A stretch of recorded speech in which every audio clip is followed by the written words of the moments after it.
What we have here is a chainsaw that's completely torn apart by yours truly, and I had to tear it apart. I was sawing a tree, no bigger around than this can, mind you, and the stupid thing jammed up on me.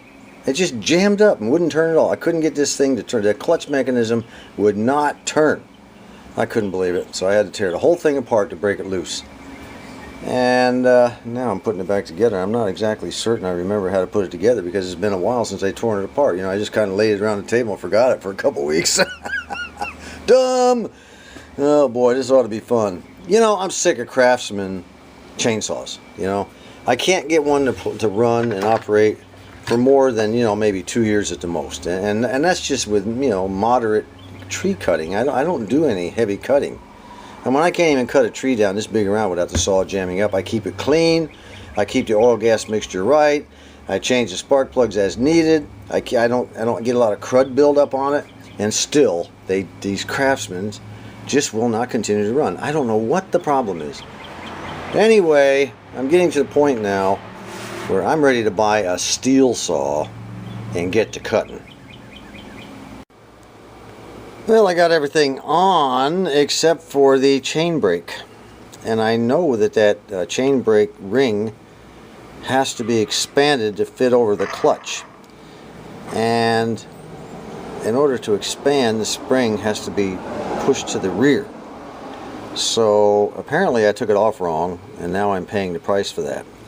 So somehow I've got to get that spring to expand out, collapse this, get this band to expand out and collapse this spring and keep it in that position so I can get it down on top like so. And it would seem to me if I got it in position and got this little star mechanism in position, that little star thing fits down in there. If I was to get it down in there, I should be able to somehow ease this ring over the top of that. I'm not sure how I'm going to do that, but there's got to be a way.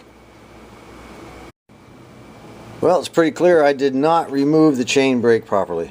Son of a gun. I was supposed to take the handle, the chain brake handle, and jack it all the way to the rear like that. All the way to the rear. And if I'd have done that, it would have collapsed this spring. There would have been a loud clicking sound, you know, and that would have locked everything to the rear, clearing it from this entire mechanism here and collapsing the spring so when the time came I could just set it right back down on there.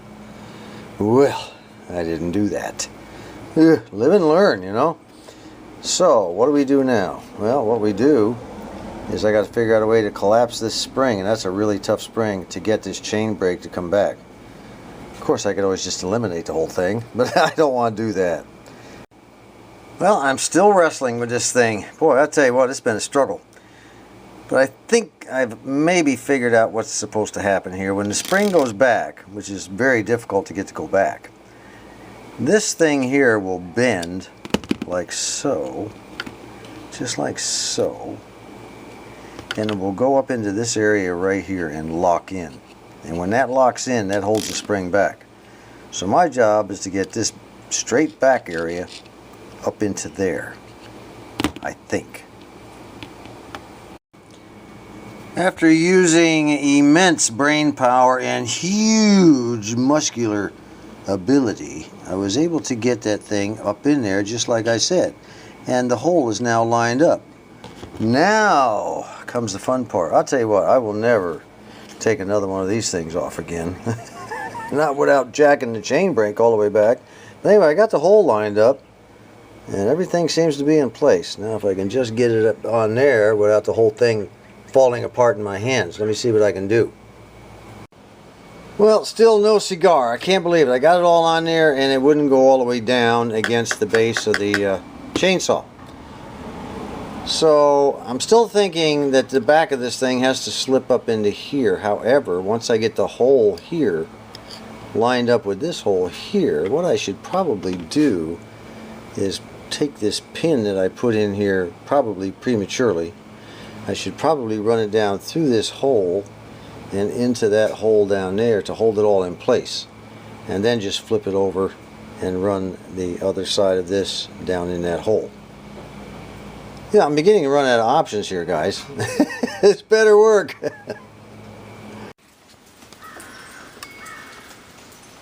Well, I think I might have got it. I've got everything in place. I've got that thing jammed up in there like that up to the side. I've got the spring collapsed, and I've got the pin in that little star thing. Now all I have to do, and by the way, that pin is not coming out. That's held in there very tightly. All I have to do is take that star thing there and put it down in these slots right here. So nothing to it. I just slip that pin in that center hole right there. That's all I got to do. Success at last. Oh man, what a job that was. And the whole thing could have been avoided if I would have just taken this handle and jacked it back until it clicked. Like that. So all I had to do, then the handle would have been loose and I could have removed it and replaced it just by removing the screws and putting them back in. Oh, talk about a lesson learned. Anyway, for those of you who may not be familiar with chainsaws, might as well make this as much of an educational experience as I can. See this ring around here? This is your flywheel, and it's attached to the clutch mechanism shaft right here. And the teeth right here you see engage in the inside of the chainsaw links. Anyway, when you move the handle, the chain brake handle back and forth, all it does is take this ring, you see this, it looks like a little hose clamp actually, it just takes it and squishes it tight against the flywheel here, and then or the chain moving wheel, whatever you want to call it, and it keeps it from moving, you know. It just clamps it tight and it doesn't let the chainsaw blade operate. Now the way that's done is you just jack it forward and you get that sound. Now you can see how that clamp is very tight against that wheel, and it will not turn. You cannot get that thing to turn no matter what. Only when you jack it back and it releases that ring, it enables the thing to turn. Okay, that's all there is to it. It's a mechanical braking system. Well, let's get the rest of it together. The next thing we have to do is put the cover over the oil pump inlet line here, and over these two bolts and around the plastic, and it's one piece deal, and it goes down over the top like that, and it covers everything, right? Because the chain moves through here, and they don't want the chain to be messing with any of this. The only problem we have here is, for some reason, let me see if I can get a nice little zoom in here. I don't know how this happened, but this chain protective cover got cut up by the chain at some point. I don't even know how that happened. Anyway, that's very rough. It got really sharp, rough edges. I'm going to have to get my moto tool out and kind of grind that down a little bit and get rid of some of this stuff. I don't want to be cutting my finger on it at a later date. It still functions pretty well, but I can't imagine how that could have happened. Apparently the chain, as it was going by, being pulled by this thing here, apparently it just somehow cut into it, which means I better check my chain too. Well, the edges are nice and smooth now. No more chance of cutting my fingers. All I did was take my old Black & Decker rotary tool, a little kind of a small grit grinder, fine sort of. Now, one of the reasons I think this thing got hit by the blade when it was moving was it's awful loose on here. Okay, I think what I've got to do, see that little tab bent up right there where my finger is? I think I better tap that down just a little bit and then put it on down there to where it fits a whole lot tighter and it won't move around and get in the way of the blade. Oh man, I think we've finally reached the stretch. We're in the final stretch. Let's see if we can get this chain bar on. It goes on like so, and then it goes like that, and then the chain goes over the top of the bar. And let's see if we can't get that on there. This is adjustable, as you can see. For those of you not familiar with chainsaws, once again, you'll see that the chain wraps around that sprocket back there, and then it rides in a groove in the chain bar all the way around to the end. There's a little sprocket up here at the end. That's the shaft, the center shaft for it, and it wraps around and it comes back. Now the teeth, these are the teeth on the bottom. Notice the different shapes from what's on top. that little thing you're looking at right there, if I can focus it in, that there is one of the cutting teeth. This stuff on the bottom is the chain drive teeth, okay? And they fit in that groove right there in the chain bar. Now, once I get that thing all tightened up the way I want it and get it snugged up like that, all I have to do is take this cover right here and put over the top of those two screws and use a round, where's that round thing at? It was here just a second ago. There it is. That thing right there will go down into the center of that great big hole and tighten up. And then I can adjust my chain tightness with that black wheel you see there, which we'll do shortly. Alright, the old bar is in, the chain is on, and you'll notice it's a little bit floppy. Well, what we need to do is move that bar forward with the chain staying where it's at, and it'll tighten it up. And that's done using this little wheel right here. So let's go ahead and now, first of all, I want to loosen up the chain so it'll move. And right now I've got it in the lock position. So what we need to do is jag it back like so. It's pretty hard to do on this little deal. Now I can go ahead and move the chain. Now it's kind of important when you mess with that chain. Come on, camera, focus. Come on. Anyway, when you mess with the chain, it's always good to have a pair of gloves, okay? Each one of these little teeth, that thing right there, and that thing right there, and that thing right there, they're very sharp on the front. The angled part of the tooth faces forward. Let me see if I can get that down where you can see it a little better. There we go. See how the angled part of the tooth, this is the top of the blade, the angled part of the sawtooth faces forward. Forward. The flat part faces to the rear, to the saw. So because the blade cuts in this direction. Alright? And that angled part is what cuts into the tree, or the wood, or whatever it is you're cutting.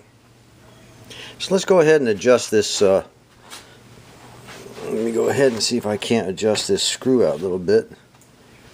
Let me see, I better tighten this up a little bit there. There we go. And I'm going to spill my coffee. I spilled my coffee once already, and I'm not a happy camper when that happens. Alright, here we go. Let's see which direction tightens up the chain. What you're looking for is about 1/8 of an inch of play. So we'll go ahead and watch that chain as I turn this dial here and see if we're going in the right direction. Yes, we are. Notice how it's closing up? There we go. Alright, now you kind of wiggle the blade a little bit. Get all the slack that you can. That's a little bit too much slack, okay? So we'll crank it down just a little bit more. What I want is about 1/8 of an inch of play. That's what I want when I lift it up like that. Now, believe it or not, these old chains do stretch. You know, you could have almost never convinced me of that when I was younger. How does metal stretch? You know, especially, I don't remember, these are nothing more than bicycle chains in effect with little blades on them. And I remember when chainsaws first came out. It was back in the, oh my gosh, it was back in the early 50s, I believe. And I remember one time my dad we were driving along and he heard this noise. And he pulled the car over to the side of the road. And he got out and I said, what's going on? I didn't know what was going on. And I was just a little shaver. And he said, you hear that noise? It was off in the distance in the woods. I said, yeah, what is that? He said, that's a new kind of saw. It's called a chainsaw. A guy's operating a chainsaw. Of course, back in those days, they were very huge. They were all made out of metal, and they lasted forever. But he says, that's the sound of a chainsaw. He said, I've never heard one running before. He said, but I know what it is. I said, son of a gun. Anyway, we've got about 1/8 inch of play that we need. Now we'll just go ahead and retighten this back up. See if we still got our 1/8 of an inch. Yeah, we do. About 1/8 of an inch is all you need. You don't need much more than that. Then just go ahead and lock that down in place. Might have to jack it back a little bit to where it locks in. There we go. Alright, gas and oil, or fuel and oil mixture, and some bar chain oil. And we'll just see if this baby's going to run again. If it doesn't, I'm going to be highly upset. By the way, I think these chainsaws are made by Poulin.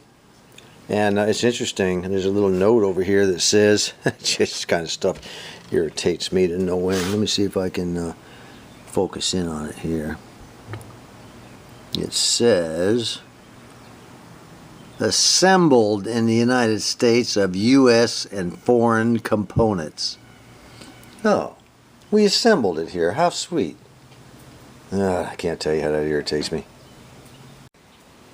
And again, for those of you who have never, used a chainsaw, owned a chainsaw, or don't know much about it, you have to take some bar and chain oil, it's called. Bar and chain oil. This is Poulin brand. There's all kinds of brands. And you have to put it in the oiling hole for the bar and chain. What this thing does is, down inside here as the chain is moving, it dribbles oil onto the chain. If you didn't dribble oil onto the chain, it would, as fast as it's moving while it's cutting wood, it would burn the blade up, and it would also burn up your bar, your chain bar. So you kind of dribble oil on there as it's going. It keeps it working real good. So we're going to go ahead and fill this up. It's really heavy oil, and you don't want to use anything but bar and chain oil. Okay, try not to anyway. And it does a good job. And one other thing to make it easier to pour, just open enough of the top, the aluminum spout. Just open as much as you need. Makes life much easier. And then just fill it on up, and there we go. It is now full. We've got the bar and chain oil in, got the top back on. Now we need to put the gasoline, and this is a 2-cycle engine, which requires gas and oil to be mixed together. A gallon of gas to a container of right here. It's got a pre-measured thing at the top. I used to use the individual, little bottles that were they were preset at the exact amount. So you put your gallon of gas in, then you just dump that little bottle in there, and then shake it up real good when you're done. But this one here was kind of neat. This is Poulin Weed Eater engine oil, and it's a 40 to 1 mixture is what, down there in the right hand corner. 40 to 1 mixture is what you mix, and when you squeeze the oil up into this right here, and then remove the top and pour it into the hair and shake it up, you've got exactly a 40 to 1 mixture. 1 gallon of gas to a little bit of 40 to 1 mixture, either in a bottle like this or individual little bottles. Okay, so I've already got the oil in there, and I've got some gas in there. It's only about half full.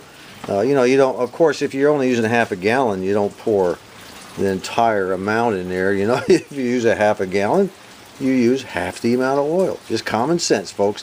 So let me go ahead and fill her up. Well, there she is, all back together. I'll tell you one thing, whoever designed this gas cap for this thing was not a smart person. That is such a hassle to get back in. Getting it off is, pretty tough, but it does come off, and getting it back in is even worse. They could have done so much better with that. I'll tell you what, next time this saw craps out, I'll be getting another one, and it won't be a Craftsman. Well, she's working.